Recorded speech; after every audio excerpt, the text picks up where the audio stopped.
자, 하나, 둘, 셋, 둘, 둘, 셋. 네, 녹화를 시작하고요. 이번 영상은 14차시에서 이제 15차시 앞쪽까지 그렇게 조금 긴 영상이 될 테니까 잘 보시고 시험 준비를 위해서 열심히 공부하시길 바랍니다. 자, 먼저 14차시예요. 14차시 보면 이제 정부 수립 이후에 이제 초대 대통령 이승만이 이끌었던 이승만 정부부터 해서 장면 내각까지의 역사적인 내용을 담고 있는 게 14차시의 내용이에요. 자, 먼저 14차시 봅시다. 14차시에서 1번 나오는 게 재헌국회 활동이에요. 50 총선거의 결과 성립되는 초대국회, 첫 번째 국회를 재헌국회라고 했었어요. 뭐 특징은 임기가 2년이었다. 그다음에 대통령과 부통령을 뽑았다. 간선제였으니까 뭐 그런 내용들이 있었어요. 그거 같이 떠올리시면 좋겠고. 자, 먼저 재헌국회가 여러 가지 일을 하는데 가장 당면했던 우리의 중요 과제는 친일파 청산이었어요. 친일파 청산. 자, 요거 같은 경우에는 이제 유럽도 마찬가지였어요. 유럽도 2차 대전이 끝나고 나서 이제 뭐 나치 독일한테 협력했던 그런 사람들을 많이 청산을 했고 잘 청산을 했다고 평가를 받는데 우리나라 같은 경우에는 친일파 청산에 대해서 좋은 평가를 받지 못하고 있어요. 왜냐면 제대로 못했기 때문인데 왜 그렇게 됐을까 한번 봅시다. 자, 먼저 첫 번째는 해방 직후에 굉장히 어수선해요. 분위기가 좌익과 우익의 대립이 너무 강했고 그다음에 이런 상황 속에서 친일파들도 살아남기 위해서 어느 한쪽에 붙는 현상이 벌어져요. 주로 우익에 많이 붙게 되는데 뭐 반공을 주장하면서 그래서 굉장히 어수선했고 그다음에 두 번째는 우리가 지난 시간에 봤듯이 미군정 애들이 이제 미군정 시기에 미군정 애들이 국가 체제를 유지를 해야 돼요. 통치를 하려면. 근데 그 국가 업무에 필요한 공무원이나 경찰이나 군인이나 이런 일을 해본 사람들이 없었기 때문에 그래서 새로 뽑아서 가르치기에는 시간이 너무 오래 걸린다. 그래서 기존에 일을 했던 이제 일제강점기에 총독부 아래에서 일을 했던 공무원들을 대거 그냥 등용을 해서 쓰게 돼요. 그래서 그 와중에 벌어졌던 게 친일파 청산이었기 때문에 굉장히 어려웠다라는 점 기억하시고 그래도 어떻든 국민들이 엄청나게 요구를 했어요. 친일파를 처벌해야 된다. 심지어는 우리가 지난 시간에 봤던 좌우합작 운동에서 좌우합작 7원칙 내용 중에 있었죠. 민족 반역자를 처벌해야 된다. 그 법을 만들어야 된다라고 해서 실제로 재헌국회에서 만들어진 게 이 반민족행위 처벌법이에요. 이거 동그라미 별표하시고 굉장히 중요해요. 자, 그래서 반민족행위 처벌법 간단하게 요약하면 반민족행위 친일파 짓을 한 애들을 처벌하자라는 법인데 자, 근데 문제가 생겨. 어떻게 처벌할 거냐가 문제가 돼요. 얘가 친일파인지 아닌지 일단 판단을 해야 되고 얘가 친일을 어느 정도까지 했느냐도 판단을 해야 돼요. 그러면 당연히 뭐가 필요할까요? 당연히 조사위원회가 필요하겠죠. 그래서 나오는 게 반민족행위 특별조사위원회, 이른바 반민특위가 구성이 되게 돼요. 그래서 국회의원들로 이제 구성이 되는데 그래서 뭐 특정 사람이 만약에 친일파 짓을 했다라고 뭐 투서나 뭐 이런 것들이 들어오면 이 반민특위에서 조사를 하는 거예요. 이 사람이 진짜 친일파가 맞느냐? 친일파가 맞으면 어느 정도까지 친일을 했느냐? 그런 것들을 조사하기 위해서 구성된 게 반민특위, 반민족행위 특별조사위원회예요. 그 외에 뭐 재판부도 만들어지고 검찰부도 만들어지게 돼요. 왜 영화 암살의 끝부분 보면 이정재가 막 온몸에 총알을 맞았다 막 이러면서 막 변론하는 부분이 있죠. 그게 이제 반민특위 법정이에요. 그거 떠올리시면 되겠고. 자, 그래서 실제로 뭐 친일파였던 박흥식 이 사람 저 화신백화점 만들고 그걸로 번 돈으로 이제 뭐 일제강점기 때 이제 막 중일전쟁 이후에 비행기 만들어서 헌납하고 그랬던 사람이에요. 노덕술 같은 경우에는 악질 경찰이에요. 독립운동가들 굉장히 고문 많이 했는데 이 사람은 용케 살아남아요. 그다음에 최린 같은 경우에는 3.1운동을 직접 계획했던 사람 중에 한 명인데 나중에 이제 자치로 쪽으로 빠지면서 타락했던 사람이고 최남선 역시 마찬가지예요. 최남선 역시 일제강점기에 뭐 우리가 일제가 징용이나 징병을 할 때 거기에 우리가 기쁜 마음으로 참여해야 된다라고 연설을 할 정도로 완전히 친일적인 성향을 드러냈던 사람들이에요. 자, 그래서 이렇게 유명한 친일파들을 이제 체포해서 조사했는데 문제는 뭐냐면 체포해서 조사해서 처벌하면 깔끔하게 끝날 수 있던 일인데 과연 그렇게 됐을까요? 아니에요. 이 친일파 청산이 어려웠던 이유 중에 가장 큰 건 요거예요. 이승만 정권 자체가 친일파를 청산하는데 굉장히 소극적이었어요. 자, 이유는 여러 가지가 있는데 일단 이승만 같은 경우에는 우익 소속이고 그다음에 사회주의, 공산주의를 굉장히 싫어했단 말이에요. 근데 친일파 애들이 그걸 알고 이제 우익 쪽으로 붙는 거예요. 우리도 반공산주의자예요. 그러니까 우리를 살려주세요. 라는 식으로 이제 정권에 붙게 되는 거죠. 그래서 심지어 대통령이었던 이승만이 이제 지금으로 따지면 TV에 나와서 이런 얘기를 하는 거예요. 우리는 지금 공산주의와 싸우는 게 급하지 당장 친일파들을 처벌해서 득될 게 없다. 이런 식으로 아예 정권에서 이 친일파 청산을 방해하는 그런 식으로 나오게 되는 거예요. 그러니까 당연히 국회의원들, 반민특위 소속의 국회의원들이 활동하기 어려웠겠죠. 그리고 또 하나 친일파들 중에는 기득권층이 굉장히 많았어요. 이 노덕술만 해도 경찰 간부였기 때문에 부하들이 굉장히 많았겠죠. 자, 그래서 친일파들이 방해를 하는데 첫 번째는 국회 프락치 사건이에요. 저기 있는 프락치라는 단어는 스파이를 떠올리면 돼요. 스파이, 간첩. 자, 그래서 이거는 약간 조작된 사건인데 반민특위에 소속돼 있는 국회의원들의 어떤 활동을 방해하기 위해서 그 사람들이 야, 얘네 북한에서 보낸 프락치 스파이야 라고 해서 조작했던 사건이 국회 프락치 사건이고 그다음에 옆에 있는 반민특위 습격 사건은 뭐냐면 이건 최악의 사건인데 그러니까 친일 경찰들이 반민특위를 습격한 거예요. 반민특위 사무실을 습격해서 막 이제 조사하지 못하게끔 방해했던 그런 사건이에요. 그래서 정권 자체도 친일파 청산에 좀 부정적이고 소극적이었고, 그다음에 뭐 국회 불합치 사건이나 반민특위 습격 등으로 인해서 사실상 반민특위가 활동을 할 수 없었다. 그래서 그 결과 활동 기간조차도 단축되고 활동이 종료되면서 친일파 청산이 어땠다? 제대로 이루어지지 못했다. 그리고 그것 때문에 지금까지 이어져 오는 거예요. 뭐 친일파들이 잘 산다 어쩌네 하는 것들이. 그래서 여기 이렇게 표시된 거 요거 위주로 잘 보시고 자, 그다음에 중요한 건 농지개혁이요. 매우 중요합니다. 이거 반드시 외우셔야 돼요. 농지개혁. 그래서 농지개혁 동그라미 별표 잔뜩 해주시고 아래에다 꼭 써놓으세요. 남한과 북한의 농지개혁 내용을 비교해서 외워야 돼요. 반드시 비교해서 외우고 있어야 돼요. 남한과 북한의 토지개혁 방식을. 자, 그래서 농지개혁 말 그대로 농지, 농사를 지을 수 있는 땅을 개혁하자. 어떤 식으로 실제 농사 짓는 사람들이 땅이 없어서 농사를 못 짓는 그런 상황을 없애기 위해서 국가가 먼저 나서서 지주들이 갖고 있는 무지막지한 양의 토지를 매입을 해서 그걸 다시 일반 농민들한테 뿌려주자라는 게 농지 개혁이에요. 자, 그래서 배경을 보면 일제강점기를 거치면서 이제 지주들이 땅을 너무 많이 갖기 시작해요. 정말 많이 갖기 시작해요. 그래서 그거에 대한 여론이 많았기 때문에 실제로 토지 개혁을 하는데 우리나라의 토지 개혁에 영향을 줬던 건 북한에서 먼저 실시된 토지 개혁이에요.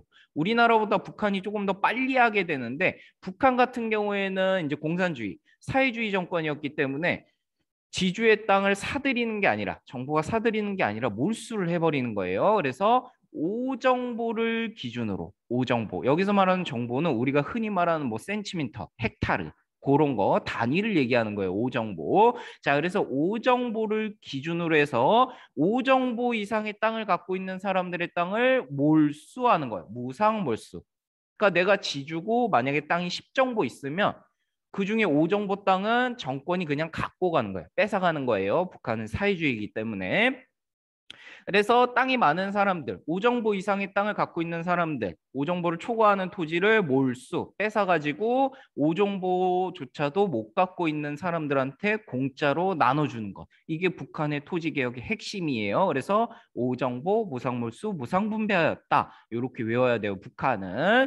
자, 그래서 북한에서 먼저 토지개혁을 하니까 남한도 안 할 수가 없어요. 정권을 유지해야 되기 때문에. 자, 그래서 실제로 추진이 되는 게 여기 보면 있죠. 재헌국회의에서 뭐가 농지개혁법이 49년 6월에 만들어지는데 이걸 굳이 얘기하는 이유가 있어요. 49년 6월에 농지개혁법이 만들어지는데 우리가 조심해야 될 건 뭐다? 50년 3월에 개정해서 실시하게 돼요. 50년 3월에. 만든 건 49년 6월이에요. 그리고 실제로 실시하게 되는 건 50년 3월이에요. 중간에 기간이 붕 뜨죠. 붕 떠요. 그러면 이 법의 존재를 알았던 사람들은 50년 3월 실시 전에 땅을 다 팔아치우거나 뭐 그런 일들이 있었겠죠. 그게 이제 아래에서 나올 거예요. 그래서 이거 기억해 두세요. 49년 6월에 만들었지만 50년 3월에 개정해서 실시했다.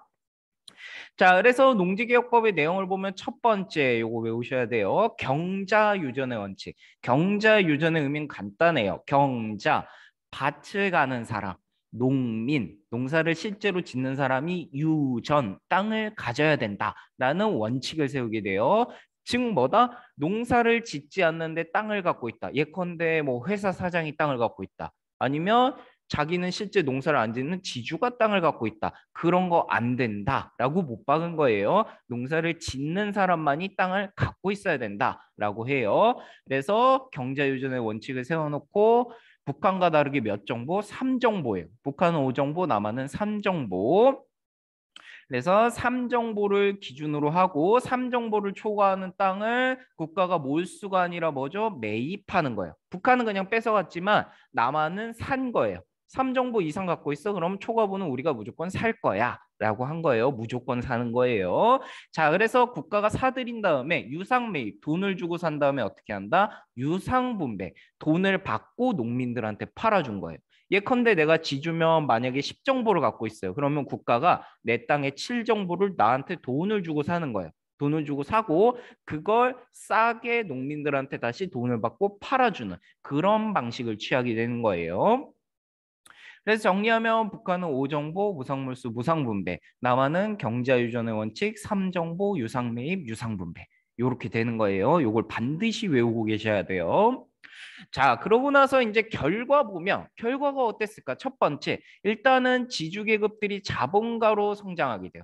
한마디로 뭐냐면 옛날에는 땅을 많이 갖고 있는 게 돈이 되는데 이 사람들이 이제 농지개혁을 하면서 땅을 많이 가질 수가 없어요. 그러니까 그 국가가 사간, 땅을 사간 돈을 가지고 이제 그걸 굴려서 회사를 만드는 거예요. 그래서 이런 사람들 중에 이제 나중에 나타나는 게 뭐 삼성 같은 거, 그런 회사들이 나타나게 되는 거예요.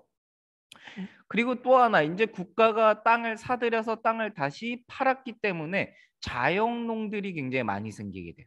이제 자기 땅을 가지고 직접 농사 짓는 소작농이 아니라 자기 땅을 갖고 있는 사람들이 많이 증가하게 돼요. 자, 그래서 이런 것들을 통해서 이승만 정권이 의도했던 거는 요거예요. 남한의 사회주의 유입이 방지되는 걸 노린 거예요. 아까 앞에서 봤듯이 북한은 토지 개혁을 먼저 했단 말이에요. 그러니까 사람들이 생각하기에는 와, 남한은 토지 개혁 안 하는데 북한은 토지 개혁하네. 사회주의가 훨씬 좋네. 이렇게 생각할 수도 있단 말이에요. 그래서 부랴부랴 농지 개혁. 물론 북한과는 다른 스타일이었지만 농지 개혁을 실시해서 그런 여론을 잠재운 거예요.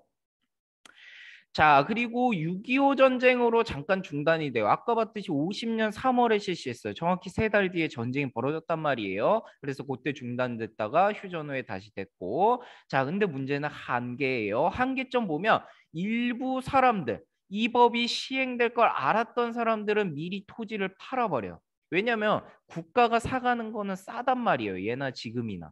그래서 미리 시장에 자기 땅을 다 팔아버렸어요. 이 기간 사이에 49년 6월에서 50년 3월 요 사이에 땅을 팔아버리는 사람들이 많았고 그다음에 일부 농민들은 땅을 다시 팔아요.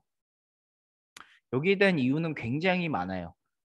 일부러 소작농으로 사는 게 편해서 팔았을 수도 있지만 대부분의 농민들은 이자를 감당하지 못했어요. 이자를. 국가가 공짜로 나눠준 게 아니고 돈을 받고 나눠줬는데 그게 엄청나게 헐값에 준 건 아니었단 말이에요. 그래서 아무리 농사를 지어도 그 이자조차 메꾸기 힘들었기 때문에 땅을 다시 파는 경우가 나타나기 시작해요. 그래서 결론은 뭐였다? 도찐개찐이었다. 이렇게 알고 계시면 되겠죠. 자, 그리고 넘어갑니다. 넘어가서 1950년 6월 25일 6.25 전쟁이에요. 자, 6.25 전쟁 배경 왜 일어났을까? 당연히 북한 놈들 때문이죠. 자, 우선 남한 봅시다. 남한의 상황 보면 자, 우리가 주의해야 될 게 요거예요. 이미 38도선 인근에서 교전이 많았어요. 실제로. 교전이 굉장히 많았어요. 특히나 개성 근처에 있는 옹진반도라는 곳을 둘러싸고 굉장히 교전이 많이 벌어졌는데 그래서 실제로 6월 25일 당시에도 처음에는 그러니까 늘 있는 일인 줄 알았어요. 항상 교전이 많이 발생하니까 옛날에 있던 것처럼 그런 교전하고 똑같겠거니 했던 것도 있어요. 그래서 이미 교전이 많이 발생하고 있었고 그다음에 주한미군도 조금씩 철수를 하고 있었어요. 주한미군도. 왜냐면은 지금도 뭐 계속 철수하려고 하잖아요. 돈이 많이 드니까. 자, 그래서 철수를 시작하고 있었고 뭐 남한 굉장히 혼란했고 자, 그다음에 북한 보면 이미 김일성은 전쟁을 준비하고 있었어요. 이미. 그래서 6.25 전쟁 전에 이제 그 해제된 기밀 문서들을 보면 김일성이 스탈린을 찾아가요. 소련의 대통령인 스탈린을 찾아가서 이렇게 얘기해요. 우리 남한을 치고 싶다. 그러니까 도와달라라고 했지만 소련은 거부를 해요. 계속. 왜냐면은 우리가 대놓고 너네를 도와주면 이거 미국이 꼬투리 잡으면 이거 3차 대전 벌어진다. 이거 우리 감당 못한다. 라고 하면서 계속 거부해요. 물론 나중에 6.25 전쟁이 터졌을 때 소련이 비밀리에 군대들을 보내줘요. 뭐 공군 같은 거, 전차부대나 이런 것들 비밀리에 보내주는데 어떻든. 그리고 중국에도 얘기해요. 중국의 당시에 대통령이었던 마오쩌둥을 찾아가서 김일성이 얘기를 해요. 우리 남한 치고 싶다. 도와줄 수 있겠냐? 하니까 마오쩌둥이 오케이, 도와주겠다. 라고 얘기를 해요. 그래서 김일성이 사전에 소련, 중국과 입을 맞춰놓고 이제 이 전쟁을 일으키게 되는 거예요. 그리고 6.25 전쟁 가장 근본적인 배경은 냉전이에요. 냉전. 남한에는 미국을 배경, 남한의 근처에는 미국과 일본이라는 자본주의 국가, 자유주의 국가가 있었고, 그다음에 북한의 근처에는 중국과 소련이라는 거대한 공산주의 국가가 있었단 말이에요. 어쩔 수 없이 한 번은 벌어질 수밖에 없었다라고 생각할 수 있겠죠. 그래서 뭐 소련의 원폭 실험, 그다음에 중국 공산화 이런 것들이 영향을 줬고, 그다음에 전쟁의 직접적인 영향. 그러니까 김일성이 와 전쟁을 일으켜야겠다는데 엄청나게 직접적인 영향을 준 게 바로 이 에치슨 선언이에요. 동그라미 별표하고 외워야 돼요. 자, 에치슨은 미국의 국무장관이었어요. 50년 1월에 에치슨이 TV에 나와서 이런 얘기를 해요. 어떤 얘기를 하냐면 우리 미국이 태평양에 있는 여러 국가들 중에 지켜줄 수 있는 선은 여기까지다라고 하면서 태평양 방위선을 설정하는데 문제는 뭐냐면 그 태평양 방위선에서 남한과 대만이 빠지게 돼요. 즉 뭐냐면 미국이 공식적으로 얘기한 거예요. 대만이나 남한에서 전쟁이 일어나도 우리는 지켜줄 수가 없어. 지켜줄 생각이 없다. 이렇게 발표를 해버린 거예요. 그래서 김일성이 생각을 딱 했을 때, 우리가 쳐들어가도 미국이 개입을 안 하겠구나라고 판단을 하게 된 거예요. 자, 그래서 전개과정 보면 북한이 기습적으로 남쪽 방향으로 침입을 하게 되는 거예요. 6월 25일에. 자, 근데 이때 북한의 전력은 남한보다 훨씬 강해요. 남한 같은 경우에는 이때 국군이었고 국방 경비대가 있었을 거예요. 아마 굉장히 약한 체제의 군대였지만 북한 같은 경우에는 중국 공산당과 함께 싸우던 그 조선의용군 기억나죠? 조선의용군 애들이 그대로 북한의 정규군인 인민군으로 흡수돼요. 이 사람들 전쟁 베테랑이란 말이에요. 자, 그래서 이런 사람들 거기다가 남한에는 한 대도 없던 탱크에 그다음에 소련의 공군까지 엄청나게 강한 군사력으로 밀고 들어오게 돼요. 그래서 3일 만에 서울이 떨어지고 7월쯤 되면 이미 한반도는 거의 다 무너지게 돼요. 남쪽에 거의 부산을 제외하고 그래서 이승만이 피난을 갈 때도 한강철교 폭파하고 대전 갔다가 어디 쭉쭉쭉 밀려가지고 최종적으로 피난 수도가 되는 게 부산이에요. 영화 국제시장에 나온 것처럼 부산까지 밀리게 되는 거예요. 자, 그래서 이렇게 북한이 빠른 속도로 밀고 내려오니까 이제 미국이 가만 볼 수가 없겠죠. 그래서 유엔 안보리를 열어가지고 이제 유엔군 참전이 결정돼요. 50년 7월. 그래서 유엔 안보리 안전보상 이사회에서 참전을 결정하게 돼요. 자, 그래서 유엔군이 이제 우리나라를 도와주러 들어오지만 문제는 뭐냐면 여전히 힘들었어요. 우리나라는 이제 부산 근처에 일어난 낙동강까지 다 밀렸단 말이에요. 그런 상태에서 이제 갠신히 막아내고 있었는데 당시 유엔군 사령관이었던 메가더가 고민을 하기 시작해요. 이걸 어떻게 뒤집을 수 있을까? 고민을 하다가 마침내 벌어지는 게 인천 상륙 작전이에요. 인천 상륙 작전. 그래서 전선 자체가 낙동강에 계속 머물러 있었기 때문에 북한 애들이 후방은 신경 안 쓰고 다 낙동강에 몰아넣었단 말이에요. 그래서 메가더가 이제 북한한테 혼란을 주는 거야. 우리 인천에 상륙할 것이다. 우리 군산에 상륙할 것이다. 우리 원산에 상륙할 것이다. 이런 식으로 거짓 작전을 펼쳐요. 그 얼마 전에 나왔던 영화 장사리 있죠. 장사리.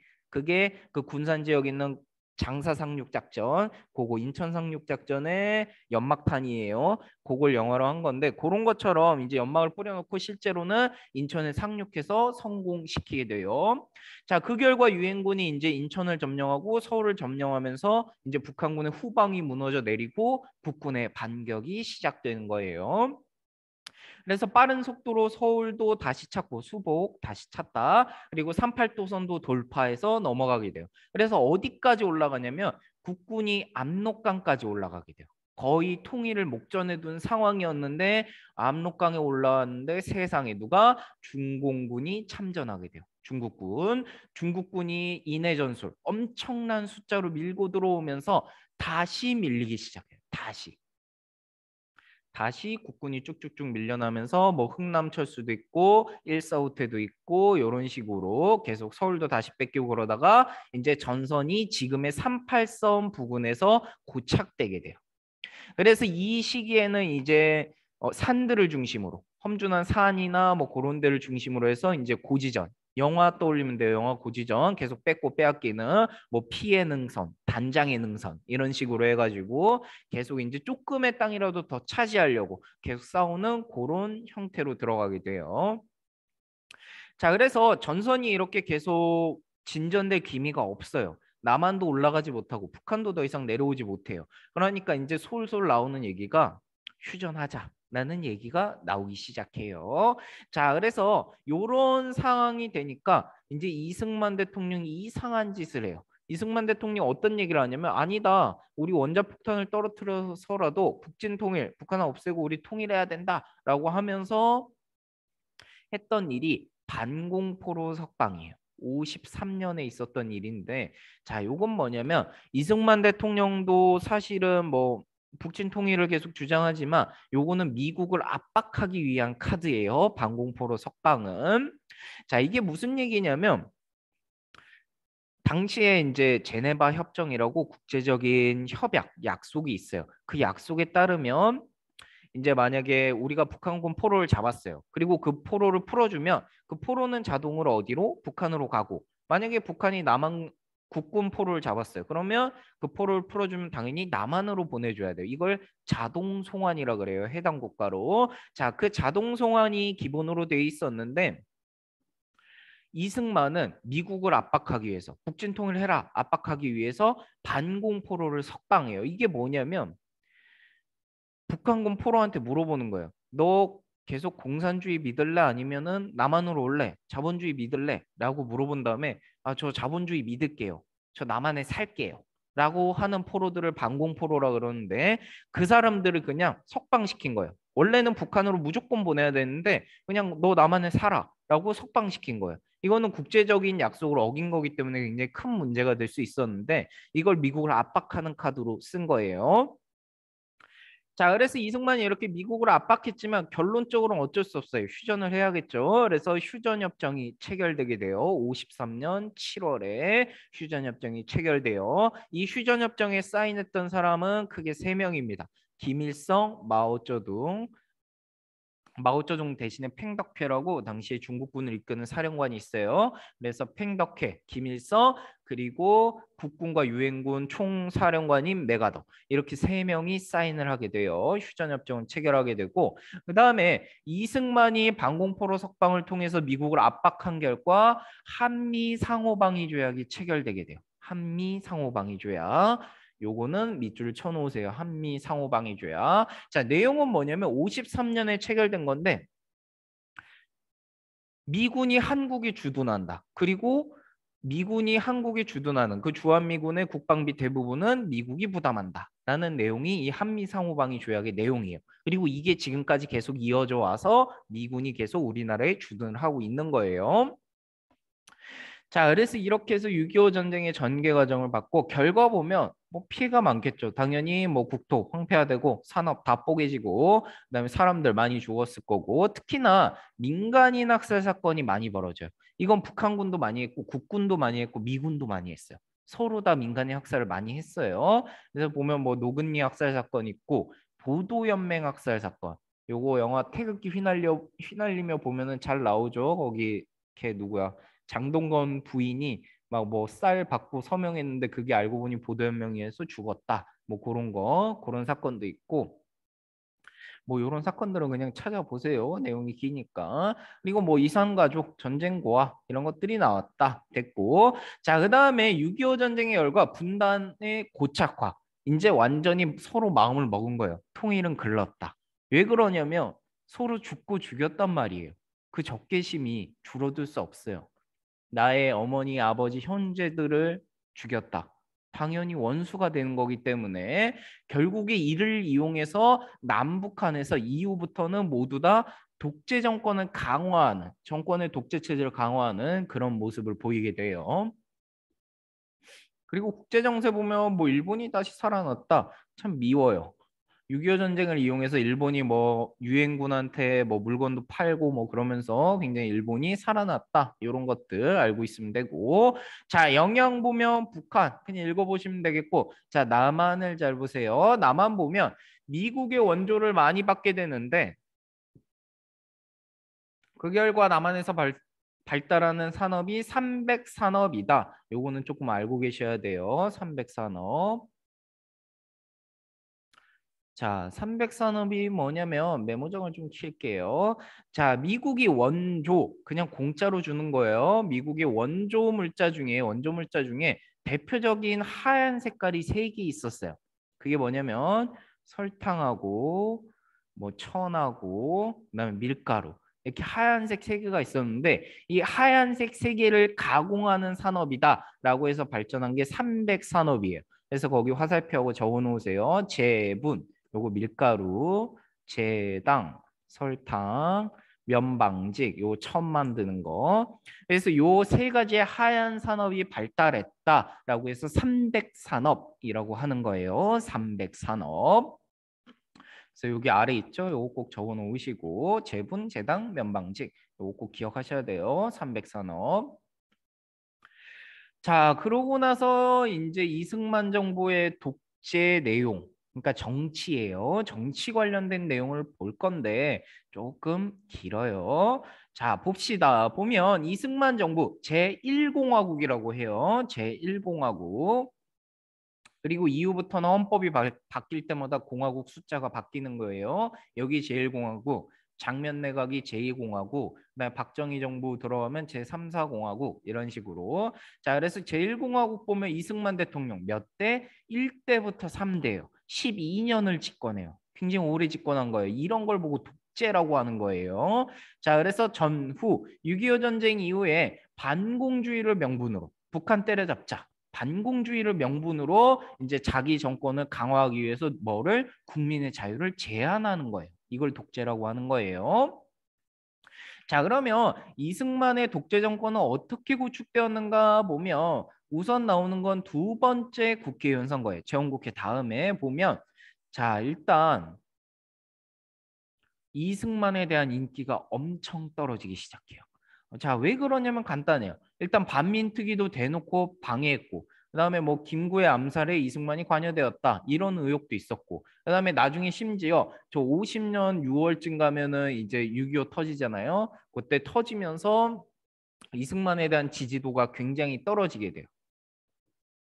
그래서 어떤 현상이 벌어지냐면 2대 국회의원 선거를 보면은 대부분이 무소속이에요. 그러니까 이승만을 지지하지 않을 사람들이 엄청 많단 말이에요. 그러니까 지금까지는 이제 국회에서 대통령을 뽑았는데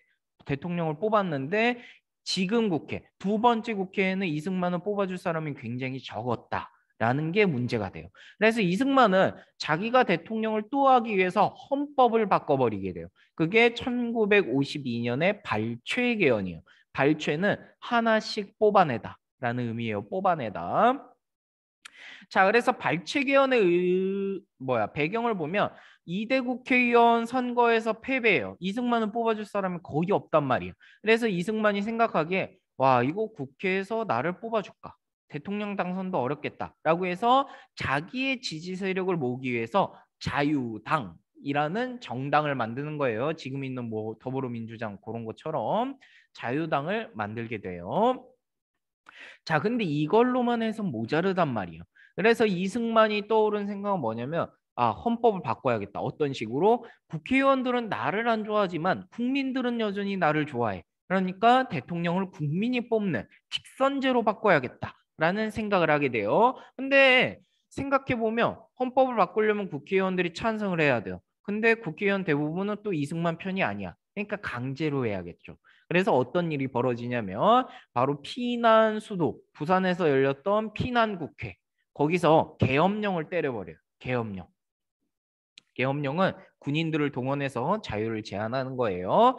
자, 그래서 부산에서 계엄령을 선포한 다음에 국회의원들을 버스에 다 태워요. 버스에 다 태워가지고 국회의장에 가두고 얘기하는 거예요. 너네 이거 찬성할래 아니면 죽을래? 라고 협박하는 거예요. 이거를 5.16 정치파동, 부산 정치파동이라 그래요. 국회의원들 협박한 거예요. 헌법 개정할 거야. 직선제 할 건데 반대하려면 해봐. 대신 죽어야 돼. 라고 얘기를 하는 거예요.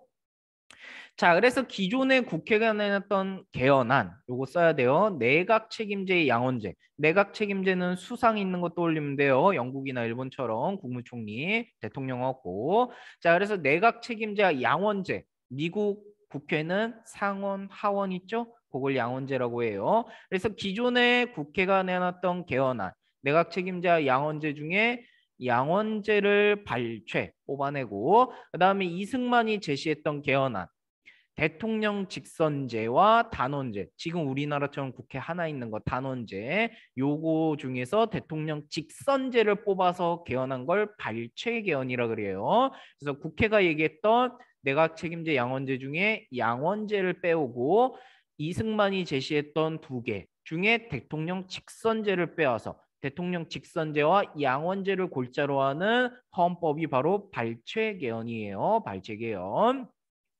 그래서 요거 두 개 체크 표시하면 돼요. 양원제와 대통령 직선제 요거 두 개를 절충해서 뽑았다라고 해서 발췌 개헌이라고 하는 거예요.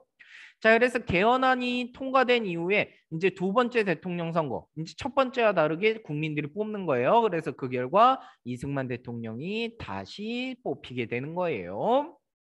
다시. 그래서 요 내용 잘 보시고 대통령과 부통령은 누가? 국민이 뽑는다. 이렇게 나와 있으면 발제 개헌인 거예요. 요거 잘 보세요. 자, 그래서 이승만이 대통령에 당선됐는데 문제는 뭐냐면 문제가 또 생겨요. 이게 또 한 번에 먹고 두 번에 먹고 그러면 세 번, 네 번에 먹고 싶고 똑같은 거잖아요. 사람 간사하니까. 자, 그래서 나온 게 4.4.5입 개헌이에요. 1954년의 일인데 자, 4.4.5입 개헌 배경 봅시다. 배경 보면 뭐 이승만 정권 탄탄했어요. 세 번째 국회의원 선거, 3대 총선에서 승리했지만 문제는 기존의 헌법이었어요. 자, 기존의 헌법에 따르면 내용이 없네요. 내용은 좀 써야겠네. 자, 기존의 헌법에 따르면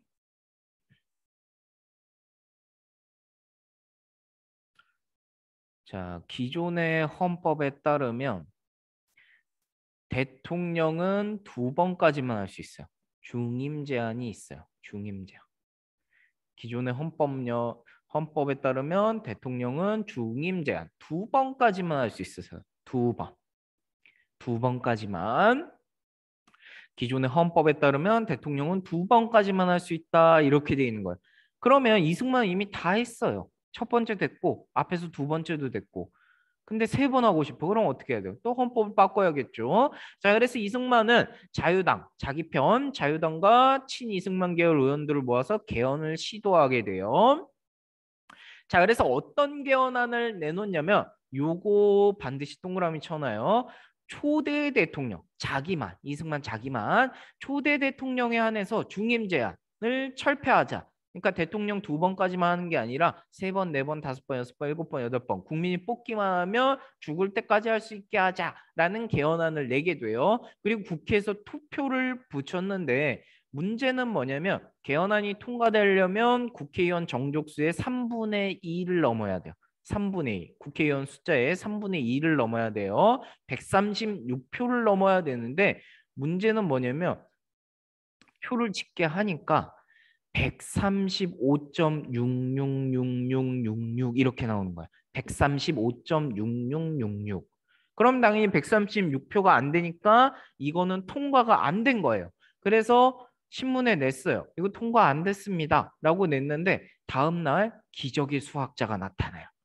이승만 정권에서 매수한 아마 대학 교수였던 것 같은데 수학자가 한 명이 나와서 신문에서 이런 얘기를 해요. 자, 봅시다. 135.66666, 0.66666. 사람은 한 명으로만 샌다. 근데 사람을 없앨 수는 없어. 그러니까 요거는 내림이 아니라 뭐 해야 된다? 올림. 올림에서 반올림에서 135.6666은 136명이 찬성한 것으로 봐야 된다라는 희대의 논리를 펼쳐요. 그게 445입. 요 반올림이에요. 445입 반올림. 그래서 445입의 논리를 통해서 개헌안이 통과되었다라고 선언했던 사건이 445입 개헌이에요. 우리나라들의 법학자들이 굉장히 비판하는 개헌안 중에 하나예요. 너무 어거지예요, 이거. 자, 그래서 요 논리를 통해서 이제 초대 대통령에 한해서 중임 제한이 철폐되게 돼요. 그게 445의 개헌의 내용이에요. 자, 그래서 내용 보면 55조 제1항 보면 임기 4년이고 1차 중임할 수 있다. 그러니까 2번까지 할 수 있다라고 했는데 요 부칙이 445의 개헌으로 추가된 거예요. 요 부칙. 그래서 요걸 기억하셔야 돼. 445입계어는 요 부칙. 뭐야 이거 안 돌아가네. 이러면 헷갈리니까. 어.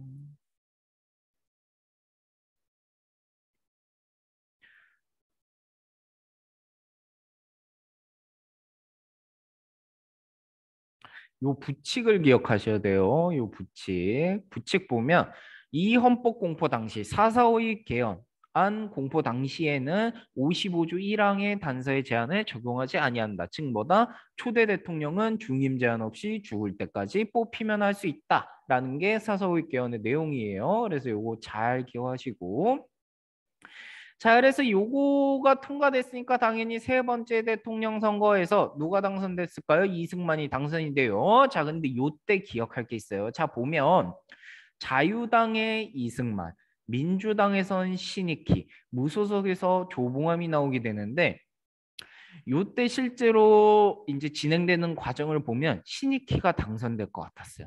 사람들이 좀 염증을 느끼고 있었어요. 이승만에 대해서. 그래서 뭐 저 뭐야 한번 갈아보자 민주당에서 구호를 한번 갈아보자 그래야 잘 산다 라고 하니까 이승만은 갈아봤자 더 못 산다 막 이런 식으로 얘기했고 그다음에 조봉암도 인기가 좋았단 말이에요. 자 근데 문제는 뭐냐면 신익희가 될 줄 알았는데 신익희가 갑자기 급사해요. 심장마비로 급사하면서 이 표가 호로록 날아가면서 누가 이승만이 갠신이 대통령이 된 거예요. 아주 겨우겨우 대통령이 된 거예요. 실제로 보면 다수 유권자들이 이승만에 대해서 반대를 표시해요. 이 무효표 20%는 신익희한테 갈 거였어요. 그게 날아간 거예요. 그리고 조봉암이 무려 30%. 조봉암이 이때 처음 나온 사람이란 말이에요. 근데 30% 국민들도 이제 이승만을 싫어한다는 걸 보여준 거예요. 투표에서. 그리고 실제로 대통령은 이승만이 됐지만 부통령에서는 누가? 민주당의 장면이 당선된 거예요. 자, 그래서 이 결과를 놓고 이승만이 든 생각은 이거예요. 아, 나도 영원히 못할 수도 있겠다. 조봉암이 다음 대선에 또 나오면 조봉암이 될 확률이 높다. 내가 대통령을 더 하고 싶은데 그러면 어떻게 해야 될까? 라는 생각을 해요. 가장 간단한 건 뭐예요? 조봉암을 죽여버리면 되겠죠. 자, 그래서 나오는 게 아래 진보당 사건이에요. 58년에 있었던 일인데 이 진보당은 뭐냐면 조봉암이 만든 정당이에요. 진보당. 자, 근데 조봉암이 주로 내세웠던 어떤 철학 중에 하나는 이거예요. 남북한은 결국에 통일을 해야 되는데 통일을 할 때 뭐 북진 통일, 뭐 남진 통일 이런 거 하지 말고 서로 만나서 대화로 평화 통일하자라는 게 이 당론이었어요. 평화 통일론. 근데 당시 이승만을 이걸 뭐라고 포장하냐면 야 이거는 빨갱이 아니냐 어떻게 북한하고 평화 통일을 하냐라고 하면서 이제 사법적으로 살인하는 거예요. 사법적으로 어거지로 죽이는 거예요. 어거지로 조봉암이 북한의 지령을 받고 이런 식으로 한다라고 하면서 어거지로 죽이는 거예요. 그래서 조봉암을 그냥 죽여버려요. 사법살인이에요. 사법살인. 그래서 조봉암을 체포하고 수사해서 재판부에 세운 다음에 너 북한 간첩이지? 라고 해서 혐의를 씌워가지고 아마 3일 만인가 죽일 거예요. 바로 조봉암을. 그래서 라이벌을 그냥 죽여버린 거예요. 그래서 대한민국 최악의 사법살인이에요. 사법살인. 지금 복권이 됐을 거예요. 무죄로 판결을 받아서 다시. 그래서 정치적 라이벌이었던 조봉암 없애버리고 그다음에 지금도 남아있는 국가보안법을 제정해요. 국가보안법. 근데 요거를 독재 수단으로 쓰는 거예요. 약간 마음에 안 드는 언론. 이승만이나 자유당을 비판한다 그러면 너 북한 지령 받았지? 라고 해서 뭐 신문사를 없애버린다든가 뭐 이런 식으로. 그다음에 경향신문도 없애버려요. 경향신문. 요게 굉장히 정부의 비판적이었는데 요걸 그냥 강제로 폐간시켜버리는 거예요. 자, 그래서 이런 과정, 뭐 발췌 개헌도 정상적인 개헌 과정 아니에요. 협박했으니까도 죽을래, 찬성할래. 사사오입 개헌이 개소리였죠. 반올림해야 된다. 그다음에 세 번째 대선에서 조봉암 치고 올라오니까 죽여버리고. 자, 그래서 이런 식으로 독재가 엄청 길어지고 아주 악랄해지는 거예요. 그러니까 사람들도 염증을 느끼기 시작하는 거죠. 그래서 그 과정에서 나오는 게 바로 4.19 혁명이에요. 1960년 연도 기억해야 돼요. 자, 4.19 혁명 배경 보면 일단 첫 번째, 미국의 원조가 축소돼요. 축소. 미국이 기존에는 뭐 밀가루니 뭐 옷이니 이런 거 다 공짜로 줬는데 아우 이제 우리도 안 되겠어. 돈 좀 내놔라. 라고 하면서 이제 경기도 굉장히 침체되고 그러니까 먹고 살기 힘드니까 당연히 정권에 불만이 생기는 거예요. 예나 지금이나 같아요. 자, 그다음에 옆에 보면 이승만 정권의 부정부패. 이렇게 정부를 운영하는데 당연히 정부가 다 썩었겠죠. 부정부패도 심해지고. 자, 그러고 나서 4대 대통령 선거가 열리게 돼요. 이승만은 또 나와요. 또. 아니, 지겨워 죽겠어. 또 나와. 또 나왔는데 요때도 민주당에서 누굴 내냐면 조병옥이라고 되게 유명한 사람이 있어요. 자, 그래서 요 사람이 인기를 끌었는데 요 사람이 또 이상하게 또 일찍 죽었어요. 정말 신기해요. 병사예요. 병으로 죽어요. 암살한 거 이런 거 아니고. 자, 그래서 병으로 죽고 나서 자, 조병욱이 죽고 났으니까 이승만 입장에서 대통령 당선은 확실해요. 대통령 당선은 확실한데 문제는 뭐냐면 이승만이 이제 앞이 잘 안 보여요. 그게 문제예요. 85살이에요. 85살. 제가 걸어 다니는 게 신기해요. 이제 자기가 언제 죽을지 몰라. 대통령이 돼도. 그래서 이승만 입장에서는 내가 네 번째 대통령은 되겠는데 내가 이거 하다가 뒤지면 누가 이어받지? 우리 자유당 계속 갖고 가야 되는데 누가 내 뒤를 잇지? 이런 걱정이 생기는 거란 말이에요. 자, 그래서 이승만이 생각한 건 대통령은 끝났다. 내가 되는데 문제는 부통령이에요. 아까 봤듯이 이 장면이라는 사람의 인기가 엄청 높단 말이에요. 그래서 보나마나 장면이 당선될 것 같아.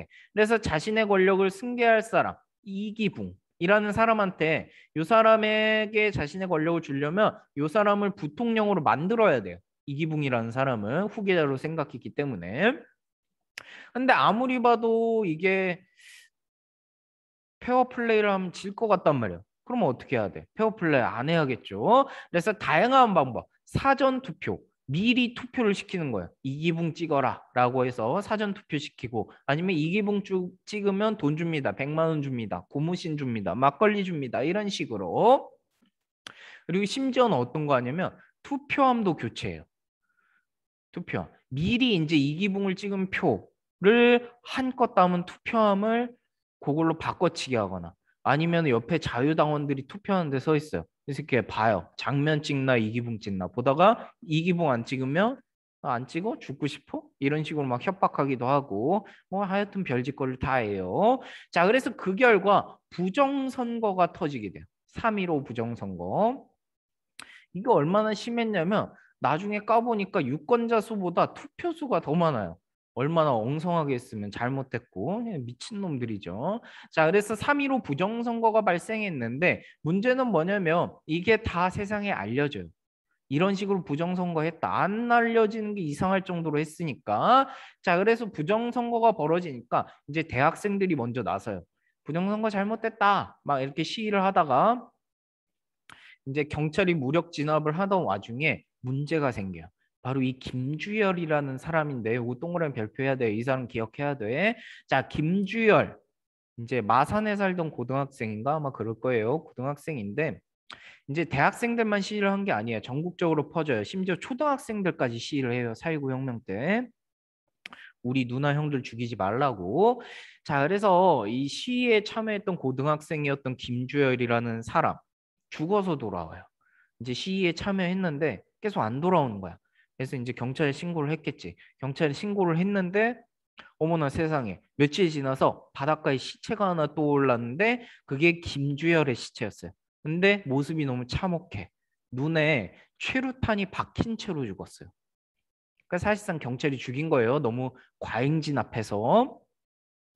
자, 그래서 이 김주열의 시신이 발견되고 이 김주열의 사진이 신문에 찍혀서 보도되면서 전국이 불타오르기 시작해요. 전국이. 왜냐면 사실상 정부가 국민을 죽인 거니까. 그냥 궁금하면 구글에 쳐서 찾아보세요. 사진 나올 텐데 좀 징그러우니까. 뭐 알아서 보시고. 자, 그래서 시위가 전국으로 확산되고 그리고 고려대 학생 뭐 정치 깡패 습격했다 뭐 이런 거 됐고. 자, 그래서 시위가 확산되니까 정부가 계엄령을 선포해요. 이제 시위가 어디까지 밀고 들어오냐면 이제 옛날에는 청와대를 경무대라고 했어요. 요 시절엔 경무대라고 했는데 그 앞까지 오는 거예요. 그 앞까지 오니까 이제 이승만이 발포를 명령해요. 총을 쏴서라도 못 오게 해라라고 하니까 마침내 당시 이제 한국에서 가장 지성인들이라고 할 수 있는 대학 교수들이 모두 일어나게 돼요. 이제 학생들과 함께 이 정부는 잘못됐다. 어떻게 정부가 국민을 상대로 발포를 하고 정말 잘못됐다. 이승만 대통령은 내려와라. 라고 요구를 하게 돼요. 그 결과 이승만 대통령 결국에 하야 스스로 내려오게 돼요. 그래서 알겠다. 내가 대통령에서 내려가겠다. 라고 하고 부인과 함께 어디로? 하와이로 망명, 도망가서 다시는 한국 땅을 밟지 못해요. 죽을 때까지 하와이에서 살아요. 그래서 옛날에도 하와이 좋아하더니 끝도 하와이로 끝난 거예요. 자, 그렇지만 우리나라 정부가 무너져서는 안 돼요. 대통령은 스스로 자리를 내놓고 내려왔지만, 참고로 이기붕은 자살해요. 자살해요. 다 이제 그 아들인가가 아마 다 쏴 죽이고 자살할 거예요. 그래서 대통령국 없고 부통령도 없어요. 그래서 이승만 대통령이 하야할 때 당시에 이제 아마 외교부 장관인가 그럴 거예요. 허정이라는 사람이 있어요. 그 허정이라는 사람하고 친분이 있었는데 그 사람한테 부탁을 해요. 당신이 과도 정부를 이끌어라 라고. 그래서 허정을 중심으로 하는 과도 정부가 출현하게 돼요. 이 과도 정부의 역할은 간단해요. 차기 정부를 어떻게 수립할 것인가 까지만 하는 게 과도 정부예요. 그래서 이 허정이 이끄는 과도 정부에서 세 번째 헌법 개헌이 실시돼요. 3차 개헌인데 그 결과 나오는 거 이제 대통령 필요 없을 것 같아.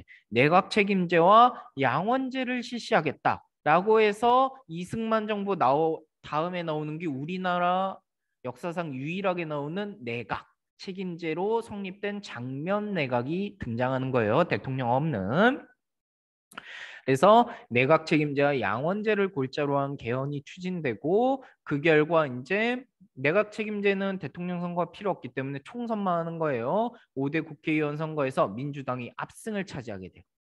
정권 심판받은 거죠. 민주당이 압승을 하고 그다음에 이게 되게 특이한데 우리나라는 내각 책임제인데도 대통령이 있어요.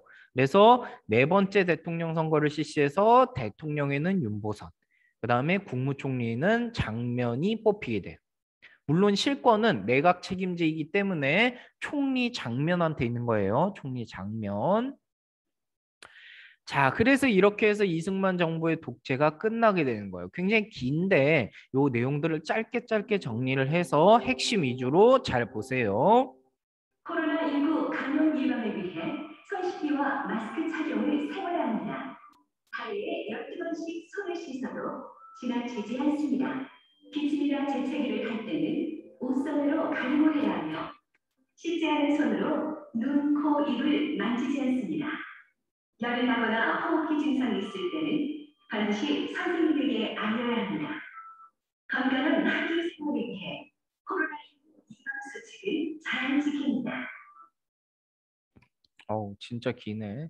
자, 그래서 그 결과 나오는 게 장면내각인데 장면내각 제2공화국 헌법이 엄청 많이 바뀌었기 때문에 제2공화국인데 대통령 윤보선, 총리 장면 둘 다 민주당 출신이에요. 자, 그래서 장면내각에서 첫 번째로 했던 거 여기서 헌법을 또 바꿔요. 왜 바꾸냐면 첫 번째, 이승만 정권에 기생하면서 몰래 돈 모은 놈들, 나쁜 짓을 해서 돈 모은 놈들, 부정 축제자들을 처벌하고 그다음에 3.15 부정선거 관련자들을 처벌하기 위해서 개헌을 하게 돼요. 그래서 이런 개헌이 있었다 알면 되고 그다음에 장면내각 내용이 굉장히 짧아요. 왜? 1년밖에 못 있었으니까. 자, 그래서 내용 보면 경제 개발을 위한 노력을 해요. 뭐 국토개발 사업도 하고 그다음에 1차 경제 개발 5개년 계획. 이거 박정희 정부에서 실시되는 건데 계획이 만들어진 건 요때예요. 요때 처음 수립되는 거에 헷갈리면 안 돼. 실행은 안 했지만 수립은 요때 되고 그다음에 뭐 과거사 청산을 위해서 뭐 이런 것들 하고 그다음에 통일 정책이 시험에 자주 나오는데 통일 정책 내용 보면 기존의 이승만 정부 때는 북진 통일이 원칙이었어요. 정부 원칙이었고 그다음에 반공주의를 내세웠기 때문에 뭐 평화 통일하자 이러면 조봉암처럼 잡혀가서 죽을 수 있단 말이에요. 자, 근데 이제는 정권이 바뀌었어. 그래서 민간에서는 진보 세력과 학생 세력을 중심으로 해서 평화 통일 운동이 벌어져. 남북 협상. 남과 북이 만나서 평화적으로 통일하자라는 얘기를 하게 돼요. 그래서 저 때 나왔던 대표적인 구호, 평화 통일 운동에서 대표적으로 나왔던 구호가 교과서에 있을 텐데 가자 북으로, 오라 남으로, 판문점으로. 판문점에서 만나서 우리 얘기해가지고 통일하자. 이런 내용들이 많이 나와요. 근데 특이하게도 정부는 이런 논의를 경계해요. 음. 그래서 정부가 내세웠던 방침은 요거예요. 선건설 후통일. 일단 우리 남한이 북한보다 못 살고 그다음에 일단 먹고 사는 게 중요하지 않냐. 그러니까 선건설 먼저 좀 경제를 건설하고 그런 다음에 통일을 하자라고 하면서 평화통일 운동에 굉장히 소극적이었어요. 이 이유는 여러 가지 이유가 있는데 일단 뭐 한계를 보면서 설명을 해봅시다. 자, 한계점 보면 이승만 정권 안에서 쌓였던 불만이 이때 다 터지는 거야. 엄청나게 터져요. 뭐 노동자들은 뭐 돈 더 달라, 뭐 어떻게 해달라, 학생들은 평화 통일해달라, 어떻게 해달라, 엄청나게 터져요. 십몇 년간 쌓였던 게. 그러니까 너무 한꺼번에 터지니까 장면 내각이 수습을 못해요. 그 요구를 받아주지도 못하고 그렇다고 강경 진압을 하지도 못해요. 그러니까 정부 자체가 굉장히 혼란한 거예요. 거의 통치 기능을 잃어가는 수준까지. 자, 그래서 국가 내부에서 이렇게 혼란한데 문제는 뭐냐면 정권조차도 너무 혼란해요. 너무 혼란해. 민주당이 정권을 잡았어요. 대통령도 민주당, 총리도 민주당. 근데 이 민주당의 가장 큰 문제는 뭐냐면 구파와 신파의 갈등이 너무 많았어요. 민주당은 크게 구파와 신파. 그러니까 올드보이, 영보이 이렇게 쪼개져 있었는데 민주당 구파를 대표하는 건 대통령 윤보선이었고 그다음에 신파를 대표하는 건 총리 장면이었단 말이에요. 국무총리. 자, 근데 실권은 누구한테 있어요? 장면한테 있단 말이에요. 근데 윤보선도 권력 욕심이 없는 사람이 아니었단 말이에요. 자, 그래서 구파, 신파, 대통령과 총리가 편을 갈라서 계속 싸우는 거예요. 저런 국민들의 요구를 수습하지도 못하면서. 그러니까 결국에는 뭐 구파가 탈당해서 신민당, 나중에 또 나올 거예요. 김영삼 하면서. 그래서 신민당이 창당되고 뭐 아주 개판이에요. 개판인 거예요. 결론은 뭐냐면 정부 자체도 서로 싸우느라 힘이 없고 그다음에 국민들 불만은 불만대로 쌓이고 그러니까 나라 자체가 뒤죽박죽이에요. 그래서 그런 상태에서 뭐가 일어난다? 항상 쿠데타가 일어난다라는 거예요. 그게 바로 5.16 군사정변이에요. 5.16 군사정변.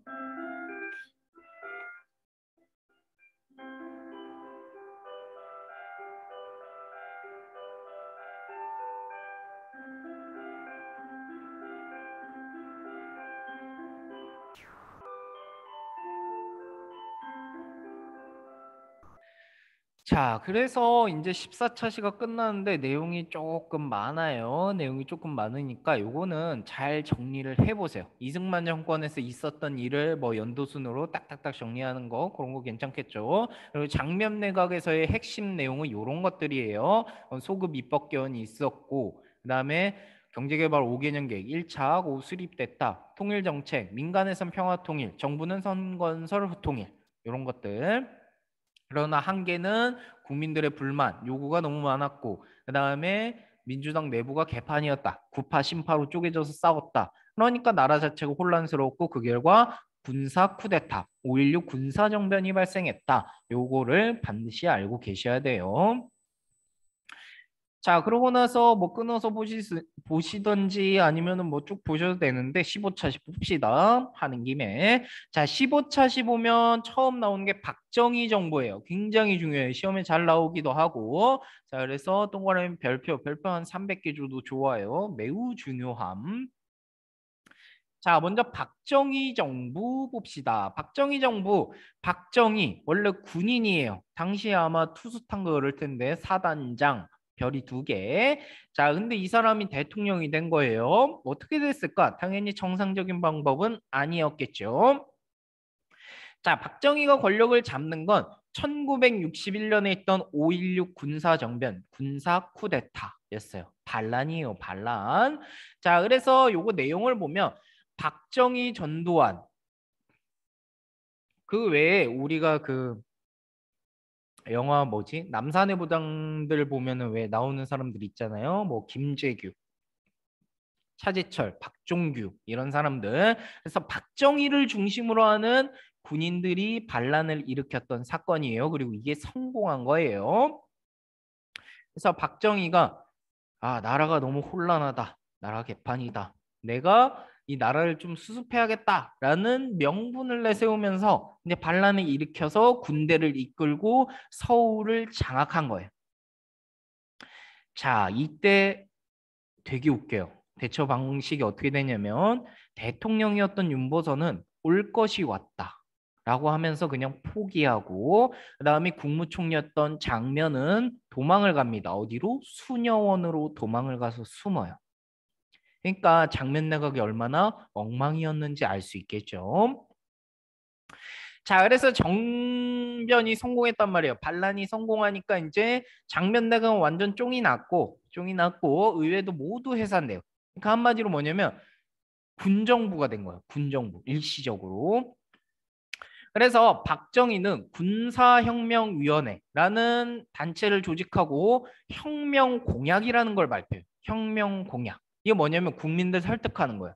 우리가 반란이 아니고 우리는 단지 이 대한민국을 올바르게 이끌려고 잠깐 이렇게 정권을 잡은 겁니다. 이런 식으로 이제 국민들 설득하려고 발표한 게 혁명공약이에요. 내용은 반공, 우리는 북한과 손을 잡지 않겠다. 미국과 더 끈끈하게 지내겠다. 2번째, 민정이양. 이거 뭐냐면 우리는 정권을 잡으려고 이 정변을 일으킨 게 아닙니다. 우리는 혼란을 수습하고 민간에게 정권을 이양 넘겨주겠습니다. 이렇게 국민들을 설득하게 돼요. 왜냐면 안 그러면 진짜 반란이 돼버리니까. 근데 사람은 늘 간사해요. 정권을 잡으면 계속 잡고 싶겠죠.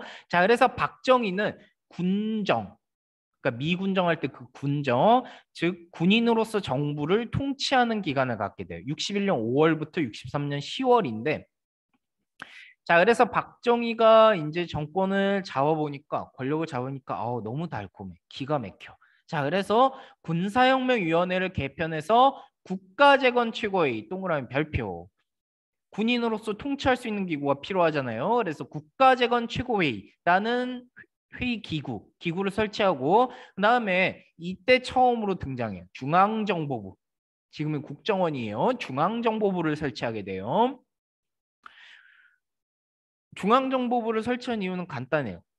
대한민국 내 모든 정보를 자기가 독점하는 거예요. 정보만 있으면 정치는 쉬워요. 그러니까 상대방의 약점만 잡으면 끝나는 게 정치니까. 그래서 중앙정보부를 설치해서 자신의 권력기관이자 정보 수집 기관으로 이용하는 거예요. 그리고 나서 자기가 정치를 편하게 하려고 정치 활동을 금지시켜요. 다 금지해요. 정치인이라는 직업이 사라지는 거예요. 그리고 언론 활동도 탄압하고 그다음에 깡패들도 체포해요. 아마 이정재 같은 깡패가 이때 잡혀갈 거예요. 배우 말고 깡패도 있어요. 자, 그리고 이때 화폐 개혁을 해요. 원래 이승만 정부 시절에 쓰던 단위는 환이에요. 그래서 옛날에 보면 그 백환이라고 있어요. 백환이 맞나? 그 거북선 그려진 거. 그러니까 지금으로 따지면 100원인데 그게 지폐로 있는 게 있는데 그때는 환을 썼는데 요때 원으로 바꿔요. 근데 요거 아주 개판이 나요. 화폐 개혁 잘못하면 짐바브웨처럼 완전 쓰레기 돼요, 지폐. 우리나라도 처음엔 그랬어요. 그래서 뭐 이런 게 있었다라고 해서 이제 박정희가 국가재건 최고회의와 중앙정보부를 통해서 권력을 꽉 잡고 이제 계속 대통령처럼 행세를 하려고 했어요. 대통령은 아닌데 대통령처럼. 근데 압박이 들어오기 시작해요. 누가 압박을 하냐면 미국이 압박을 해요. 야, 너 민정이양 한다면서. 근데 너 왜 지금 뭐 하는 거야? 너 군인으로서 계속 대한민국 통치할 거야? 그건 우리가 가만 못 볼 것 같은데 라고 하니까 박정희가 오케이 민정이양 할게. 그리고 나도 군대에서 전역하면 그만이야 라고 하는 거예요. 자, 그래서 5차 개헌을 만들어놔요. 62년 12월에 5차 개헌 요 군정부 시기에 한 거예요. 군인 박정희가. 자, 그래서 어떻게 또 헌법을 바꾸냐면 대통령 중심제, 대통령이 굉장히 강력한 권한을 갖게 돼요. 그리고 직선제로 바꾸고 앞에서는 내각 책임제였잖아요. 요거를 다 돌리는 거예요. 내각 책임제 양원제에서 이제 대통령 중심제 직선제로 바꾸고 그다음에 임기는 4년의 중임까지.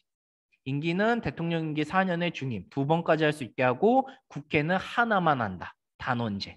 즉 뭐다? 국회의원들의 권력을 축소하면서 동시에 대통령의 권력을 굉장히 강화시키는 그런 식으로 헌법을 바꾸는 거예요. 그리고 뭐 이런 건 됐고 뭐 지키지도 않았으니까. 자, 그래서 이렇게 헌법을 바꿔놔요. 대통령 중심으로 헌법을 바꿔놓고 이제 박정희는 전역을 합니다. 이제 포스타에서 전역할 거예요, 아마. 사성, 대장에서 전역을 하고 이제 5번째 대선, 63년 10월에 열리는 5번째 대선에 박정희가 군인이 아닌 민간인으로 후보로 입후보하게 돼요. 민간인으로 출마를 하게 돼요. 그래서 민주공화당이라는 자신의 정당을 만들어서 여기 출마를 하고 민정당의 후보였던 윤보선을 따돌리고 1.5% 차이 겨우 이긴 거예요. 따돌리고 박정희가 대통령에 당선이 되게 돼요. 그래서 이때부터는 군정부가 아니에요. 박정희가 민간인으로서 대통령이 됐기 때문에. 자, 그러고 나서 시작된 게 제3공화국이에요. 왜? 위에서 헌법 바꿨으니까. 자, 그래서 3공화국 특징 보면 박정희 왜 독재일까? 5대에서 7대까지 했기 때문에. 그리고 뒤에 유신 정권이 나오기 때문에. 그래서 62년부터 72년 그리고 이후에는 이제 4공화국이 돼요. 유신 헌법 때문에. 그래서 박정희도 10년 이상 했기 때문에 독재가 되는 거예요. 자, 그리고 박정희 정권의 특징은 뭐냐면 경제재건과 반공이에요. 경제재건과 반공. 왜냐면 박정희는 정치인이 아니란 말이에요. 그리고 권력을 잡은 것도 군사 쿠데타, 군사 정변으로 잡았단 말이에요. 그런 상태에서 정통성이 너무 약하니까 자기가 생각할 때 내가 대통령을 계속 하려면 국민들이 필요로 하는 걸 내가 빠르게 해결해주면 내 인기가 올라가서 내가 꾸준히 대통령을 할 수 있을 거야 라는 생각을 갖게 돼요. 그래서 그 결과 생각했던 게 바로 경제 개발, 경제 재건이에요. 당시까지만 해도 우리나라는 북한보다 훨씬 못 살았어요. 그래서 국민들 입장에서는 정치보다는 먹고 사는 문제가 우선이었단 말이에요. 그래서 박정희는 먹고 사는 문제를 해결해주면 사람들이 날 좋아하겠지 라는 걸 이제 생각해내고 거기에 중점을 두게 돼요. 그래서 그 결과 지금도 어르신들 중에는 박정희 대통령을 좋아하는 이유가 그런 것 때문이에요. 이런 것 때문에. 우리 잘 살게 해줬다. 이런 것 때문에. 자, 근데 경제 개발을 하려면 뭐가 필요해요? 돈이 필요해요. 기술도 필요하지만 돈이 필요하기 때문에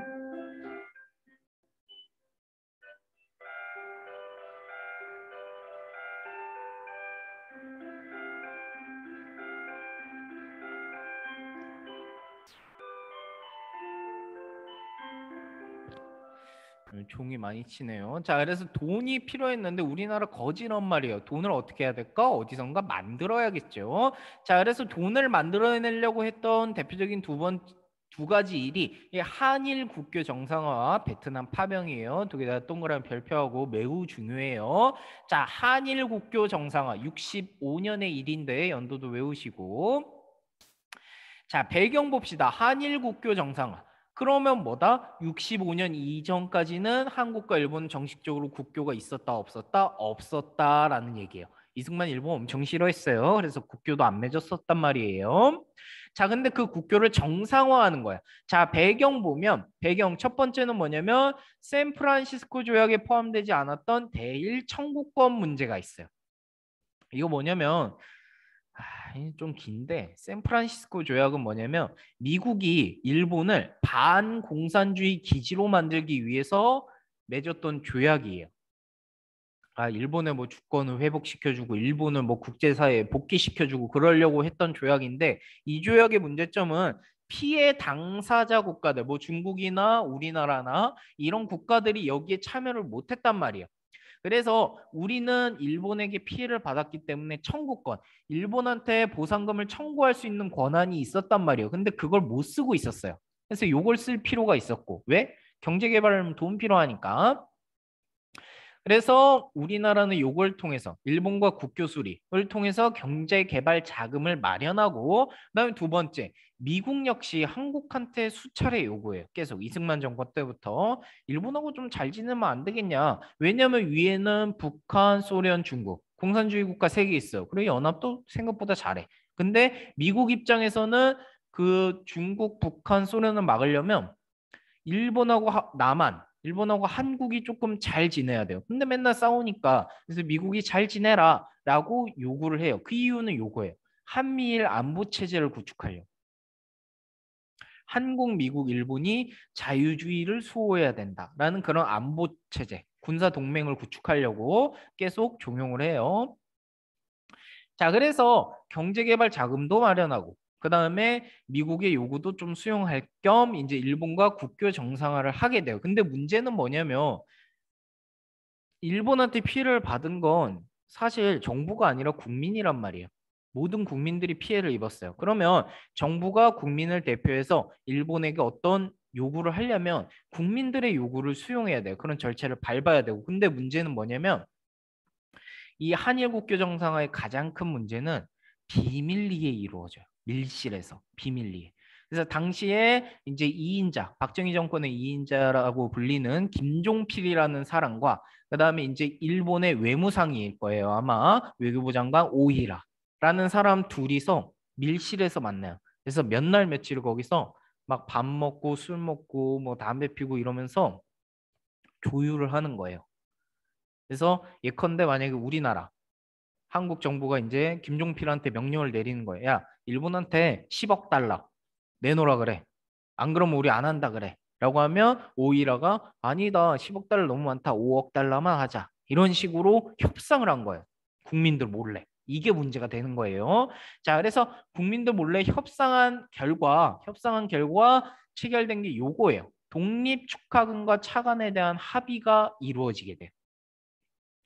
자, 그래서 어떻게 받냐면 독립 축하금이라는 이름으로 일본으로부터 4억 달러인가? 3억 달러인가? 하여튼 그 정도의 액수를 공짜로 받아요. 공짜로 받고 그다음에 유상차관, 차관 돈을 빌려주는 거예요. 요걸로도 또 몇 억 달러를 받게 된단 말이에요.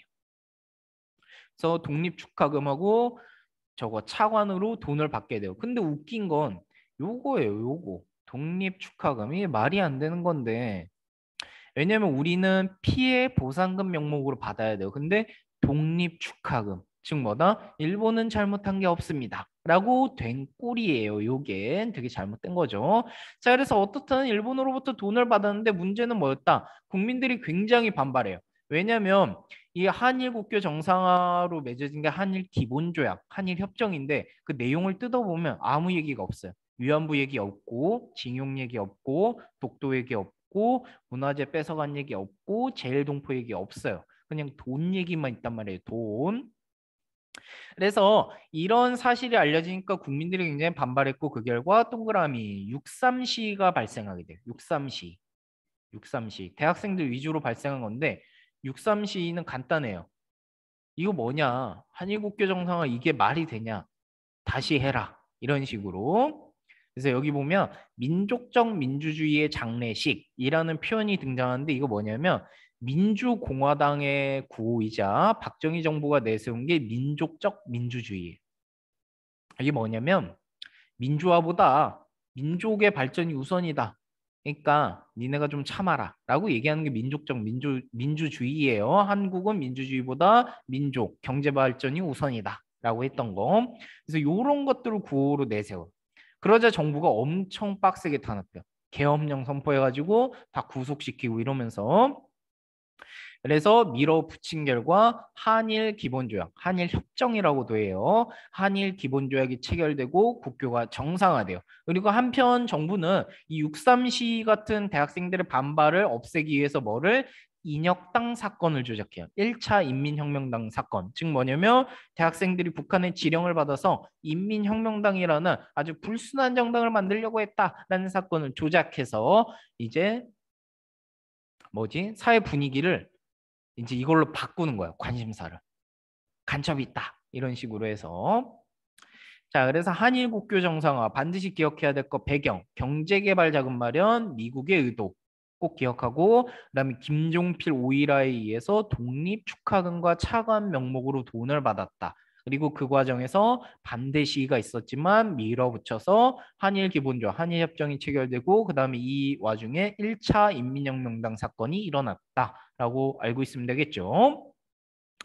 자, 그래서 영영 보면 일본으로부터 뜯어낸 돈이 있긴 있었어요. 그래서 그 돈으로 경제성장 기반 마련하고 포항제철, 포스코 이런 거 만들고 그다음에 문제는 뭐냐면 일제강점기에 대한 일본과 한국의 해석 차이가 발생하는데 이거 조금 어려요. 뭐 한일협정 내용을 보면 이미 무효로 한다라는 게 있어요. 이미 무효로 한다라는 구절이 그걸 둘러싸고 이제 해석 차이가 벌어지고 제일 큰 문제는 이거예요. 우리가 일본으로부터 논의할 게 굉장히 많아요. 징용, 징병, 위안부, 뭐 문화재, 독도 이런 게 있는데 이게 제대로 안 맺어져. 그래서 최근에 박근혜 정부에서 뭐 위안부 관련해서 협의했을 때도 문제가 생긴 게 이런 것 때문에 다 문제가 되는 거예요. 여기서부터 잘못한 거예요. 여기서부터. 오케이? 여기서부터 잘못한 거예요. 그래서 이런 거 잘 봐두시고. 자, 그렇지만 일본으로부터 돈을 뜯었어요. 뜯었는데 모자라. 모자라면 어떻게 해야 돼? 또 돈을 구해와야겠죠. 그래서 나오는 게 64년에 시작되는 베트남 파병이에요. 베트남 파병. 베트남 전쟁에 군인들을 보낸 걸 베트남 파병이라 하는 거예요. 자, 배경 보면 첫 번째 뭐 미국의 의도 간단해요. 미국이 도와줘 라고 얘기한 거예요. 도와줘. 우리 좀 밀릴 것 같으니까 도와줘. 라고 했던 거고 한국의 의도는 간단해요. 돈, 돈, 돈. 돈이 문제예요. 돈. 자, 그래서 전개 과정 보면 한국이 미국한테 얘기해요. 아, 오케이. 파병해 줄게. 파병해 줄게. 라고 했는데 응 근데 맨입으로는 안 되고 돈 좀 내놓으시고 이렇게 얘기한 거예요. 그래서 나온 게 동그라미 별표 브라운 각서가 체결되게 되는데 브라운 각서의 내용은 간단해요. 한국군의 장비를 최신식으로 현대화해주고 그다음에 기업 진출 및 경제 원조를 해주겠다. 한마디로 뭐예요?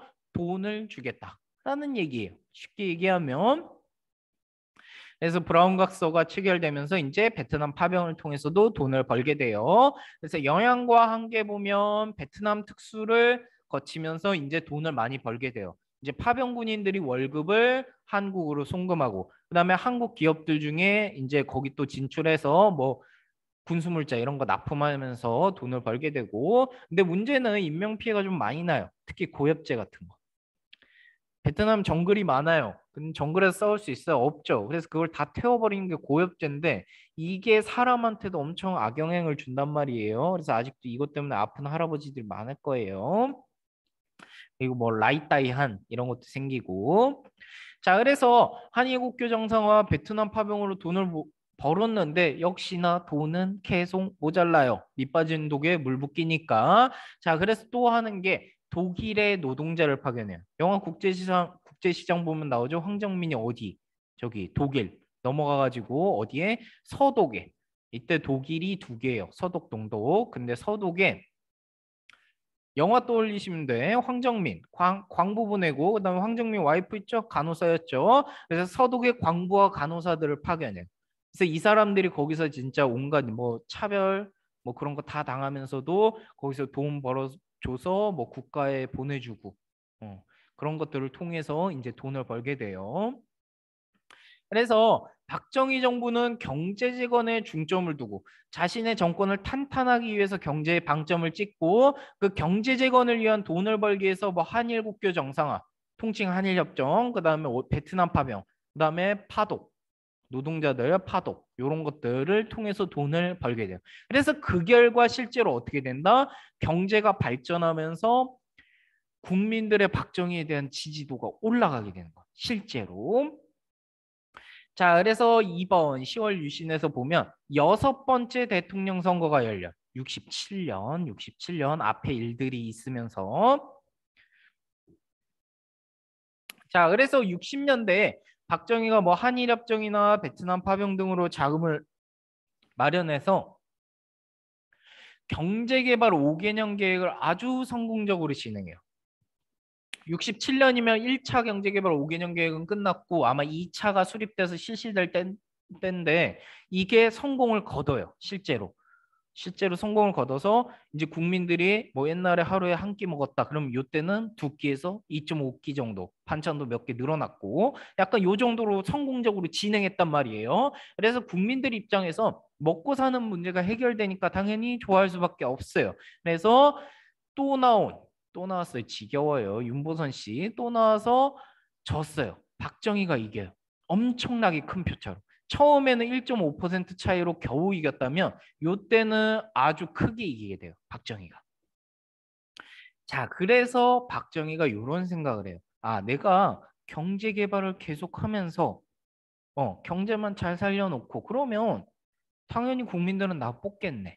라는 생각이 드는 거예요. 이제 권력의 단맛도 좀 느꼈고 자, 근데 요 시기에 다양한 일이 일어나요. 여기 보면 121 사태. 요거 뭐냐면 북한 특수부대가 청와대, 박정희 죽인다고 침투했던 사건이 실제로 청와대 근처까지 쳐들어오게 돼요. 그래서 그 중에 한 명에 잡힌 게 이제 김신조라는 사람인데 그 사람이 잡혀서 인터뷰를 했는데 그게 되게 유명했어요. 남한에 왜 왔느냐라고 물어보니까 그 사람이 박정희 목 따러 왔다라고 해서 난리가 났었죠. 그분 지금 살아 계세요. 남한에 지금 목사님이실 텐데 어떻든 그래서 북한이 박정희를 죽이려고 실제로 위협했던 사건이에요. 좀 실제로 되게 긴박했던 사건이고 그다음에 푸에블로우 사건은 뭐냐면 이 푸에블로우는 이제 미 해군 그 배예요, 배. 배인데 북한 해군이 이걸 납포해요, 강제로. 납포가 뭐냐면 납치한 거예요. 배를 납치해가지고 이때 미국이 북한을 진짜 다 없애버리려고 했을 정도로 굉장히 큰 사건이었고 그냥 무장공비 요건 90년대까지 있어요. 그리고 뭐 국민교육 헌장 나는 민족의 뭐 무궁한 영광과 발전을 위해서 태어났고 요걸 초등학교 때부터 외우는 게 국민교육 헌장이에요. 그래서 이런 사건들이 있었다라고만 알고 있으면 돼요. 됐는데 자 문제는 뭐냐면 자 여섯 번째 대선 박정희는 다섯 번째 대선에서 대통령이 됐어요. 5대 대통령. 그다음에 여섯 번째 대선에서도 대통령이 됐어요. 5대 6대. 근데 우리 아까 봤죠. 개헌안에서 62년 5차 개헌에서 대통령은 임기 4년에 중임까지 할 수 있다. 2번만 할 수 있다라고 했어요. 근데 박정희 어떤 생각이 들까요? 이승만처럼 이거 한두 번 해보니까 더 해먹고 싶네 라고 했어요. 근데 헌법에 2번까지 중임만 된다라고 했어요. 당연히 어떻게 해야 돼? 헌법을 바꿔야겠죠. 그래서 나오는 게 삼선 개헌이에요. 69년 기억하시고. 자, 삼성개헌 봅시다. 삼성개헌 헌법에 따르면 대통령은 중임까지만 돼요. 두 번만 8년 2번만 할 수 있어요. 즉 뭐냐? 박정희는 이제 후보로 출마조차도 불가능한 거예요. 나갈 수가 없어. 될 수가 없으니까. 자, 그래서 헌법을 바꾸는 거예요. 몇 회까지? 3번까지 할 수 있게 한다. 그래서 삼선 개헌이라고 하는 거예요. 3번까지. 대통령을 2번 말고 3번까지 할 수 있게 하자라고 바꾸는 개헌안이 삼선 개헌이에요. 물론 요거는 밀어붙여서 통과시켜요. 야당이 하도 반대하니까 그럼 국민투표 해봐. 국민도 어차피 나 좋아해. 라고 했고 실제로 국민투표 통과해요. 엄청나게 높은 찬성표로 통과하면서 결국에 이제 헌법을 바꿔서 대통령이 또 나가게 되는 거예요. 또. 그래서 여기 보면 있죠. 대통령의 계속 재임은 3번까지만 한다. 근데 이게 문제가 돼요. 왜냐면 3번까지만 하는 거예요. 근데 3번 하면 4번 하고 싶잖아. 그럼 4번째는 어떻게 할 거야? 헌법 또 바꿔야지. 그래서 나오는 게 다음 시간에 준원쌤이 설명해 주신 10월 유신 헌법이에요. 자, 그래서 삼성개헌을 통해서 7대 대선, 7번째 대통령 선거, 71년인데, 자, 이때는 윤보선 씨가 안 나오고 누가 나오냐면 박정희 대 김대중으로 구도가 굳혀져요. 박정희 대 김대중. 요렇게. 그리고 요때부터 이제 우리나라의 지역주의가 나타나요. 뭐 영남의 박정희, 호남의 김대중 이런 식으로 뭐 속초의 아들 이런 느낌이죠. 자, 그래서 박정희와 김대중이 맞붙었는데 박정희는 당연히 내가 그냥 이기겠지라고 했는데 문제는 뭐다? 굉장히 근소한 차이. 겨우 이겼어요. 겨우. 자기는 당연히 이길 줄 알았는데 겨우 이겼단 말이에요. 자, 그래서 겨우 이기니까 위기감이 드는 거예요. 내가 대통령을 못할 수도 있고 그다음에 국회의원들한테 내가 저지당할 수도 있겠구나 라는 생각이 드는 거야. 그래서 내가 대통령을 또 하려면 헌법도 바꿔야 되고 그다음에 내가 권력을 계속 쥐려면 헌법을 엄청 대통령 중심으로 바꿔야 돼 라고 해서 나오는 게 바로 요거예요. 유신헌법. 다음 시간에 배울. 자, 그래서 15차시 앞쪽 정리하면 박정희 정부 어떻게 잡았다? 5.16 군사정변으로 군인 박정희가 정권을 잡고 군정 기간 동안에 이런 일들을 했고 그다음에 5번째 개헌에서 직선제와 4년 중임 단원제로 바꿨다. 그리고 5번째 대선에 나와서 근소한 차이로 이겼는데 자신의 인기를 높이려고 경제에 방점을 찍었다. 근데 돈이 없어. 돈을 뜯어내기 위해서 한일협정하고 베트남 파병하고 파동노동자 했다. 그래서 그 결과 인기도가 올라가서 6번째 대통령이 됐는데 문제는 뭐다? 대통령 2번까지만 할 수 있네. 그래서 그걸 바꾸는 법이 삼선 개헌이었고 7번째 대선에서 김대중과 붙었는데 겨우 이겼다. 그래서 자신의 영구 집권을 위해서 한 게 10월 유신이다. 이렇게 알고 계시면 되겠어요. 그래서 진도 나간 게 많은데 여기는 사실 중요 내용이 많아요. 그래서 정부별로 그리고 또 시기별로 잘 정리해서 외우길 바랍니다. 이상 끝.